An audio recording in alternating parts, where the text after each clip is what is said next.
नमस्कार दोस्तों, स्वागत है आपका हमारे YouTube चैनल पर। दोस्तों, आज हम इस वीडियो में जानने वाले हैं पितृपक्ष में कौवे को क्यों कराया जाता है भोजन। आइए जानते हैं इसका महत्व। साथ ही जानेंगे यदि आपको पितृपक्ष के दौरान कौवे द्वारा ये संकेत प्राप्त होते हैं तो आपके जीवन में इसका क्या असर रहेगा, ये भी जानते हैं। पितृपक्ष में पितरों का श्राद्ध किया जाता है, इसके साथ ही कौवे को भी भोजन कराया जाता है। आज हम आपको बताएंगे कि श्राद्ध में कौवे को भोजन क्यों कराया जाता है। भारतीय परंपराओं के अनुसार श्राद्ध एक महत्वपूर्ण अनुष्ठान है। यह दिवंगत पूर्वजों की आत्माओं के सम्मान के लिए किया जाता है। हिंदू संस्कृति में पितृपक्ष या श्राद्ध के दौरान पशु और पक्षियों को खिलाना बहुत ही शुभ माना जाता है और इसका बहुत अधिक महत्व भी माना गया है। ऐसी मान्यता है कि यह शुभ कार्य दुख को दूर करता है और सौभाग्य में वृद्धि करता है। जैसा कि वेदों या शास्त्रों में वर्णित है, यह माना जाता है कि पक्षियों और जानवरों को खिलाने से आपकी कुंडली में ग्रहों के दुष्प्रभाव से बचने में मदद मिलती है और आपके अच्छे कर्मों में इजाफा होता है। हिंदू धर्म शास्त्र के अनुसार पक्षी और जानवर कई देवी देवताओं के वाहन के रूप में भी काम करते हैं और माने भी जाते हैं। उनको भी पूजा जाता है, इसलिए उनका एक प्रसिद्ध स्थान हिंदू धर्म शास्त्र में बताया गया है। तो आइए जानते हैं कि कौवे को भोजन कराने का क्या महत्व है। हिंदू संस्कृति में एक धारणा है कि हमारे पूर्वज कौवे के रूप में पृथ्वी पर आते हैं। उन्हें खाना खिलाना हमारे मृत पूर्वजों का भोजन माना जाता है।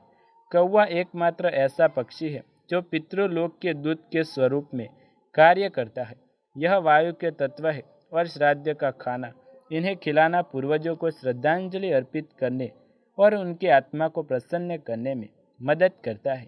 कौवे को पितृपक्ष में खाना खिलाने का क्या महत्व है, इसके बारे में भी आज हम आपको इस वीडियो में बताने वाले हैं। शास्त्र की माने तो पितृपक्ष में कौवे को भोजन कराने का बहुत बड़ा महत्व माना गया है। ऐसा माना जाता है कि अगर श्राद्ध पक्ष में आपके द्वारा दिया गया भोजन कौवा ग्रहण कर ले तो आपके पितृ आपसे प्रसन्न होते हैं। इसके विपरीत अगर कौवा भोजन नहीं कराता तो यह माना जाता है कि आपके पूर्वज आपसे विमुख, नाराज है, यानी कि रुष्ट है।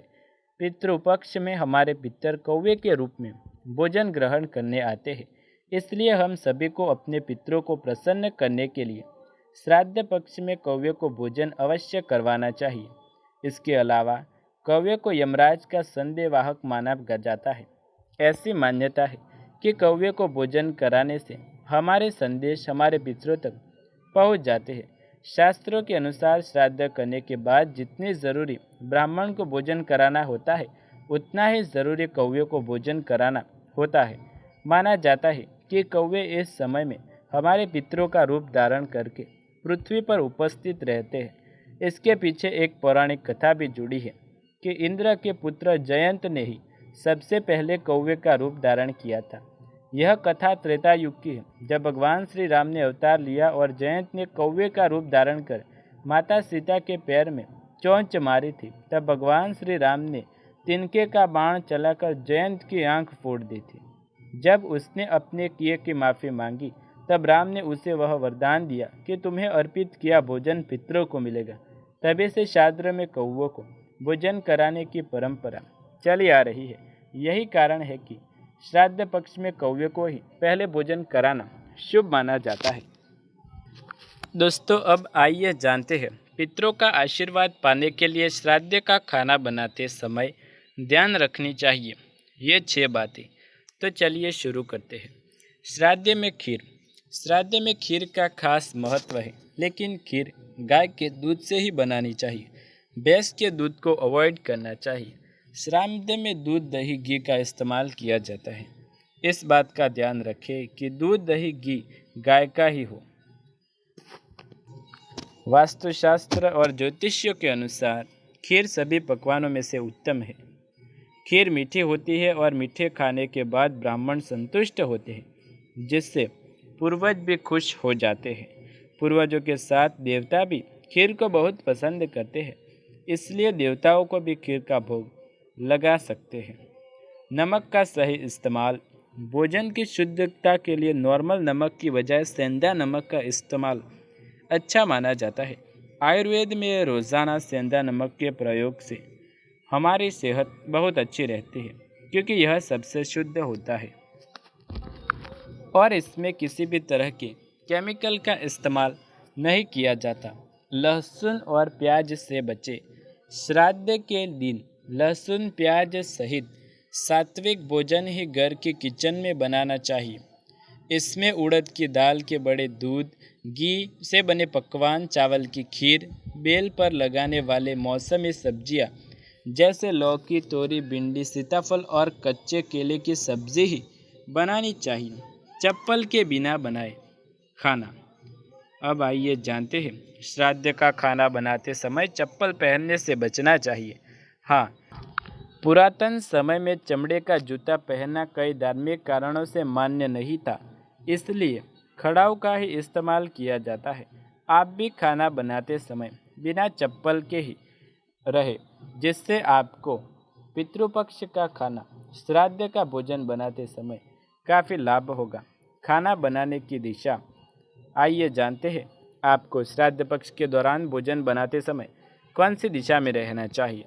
श्राद्ध का खाना बनाते समय दक्षिण की तरफ मुँह करके खाना नहीं बनाना चाहिए। पूर्व की तरफ मुँह करके ही खाना बनाना चाहिए। आप किस दिशा किस ओर मुँह करके खाना बनाते हैं और किस दिशा की ओर मुँह करके खाना खाते हैं, इस पर कई बातें निर्भर करती है, क्योंकि वास्तुशास्त्र के अनुसार घर में सबसे महत्वपूर्ण हिस्सा रसोई घर को माना जाता है। किचन घर में किसी भी दिशा में हो, लेकिन खाना बनाने वाले का मुंह पूर्व दिशा की ओर ही होना चाहिए। चांदी के बर्तनों का इस्तेमाल। शास्त्रों में चांदी को सबसे पवित्र, शुद्ध और अच्छी धातु माना गया है। श्राद्ध में ब्राह्मणों को चांदी के बर्तनों में भोजन कराने का सबसे अधिक महत्व है। इसमें भोजन कराने से समस्त दोषों और नकारात्मक शक्तियों का नाश हो जाता है। ऐसे शास्त्रों में कहा गया है कि अगर चांदी के बर्तन में रखकर पानी पितरों को अर्पण किया जाए तो वे संतुष्ट होते हैं। चांदी की थाली या बर्तन उपलब्ध न हो तो सामान्य कागज़ की प्लेट या फिर दोनों पत्तल में भोजन परोस सकते हैं।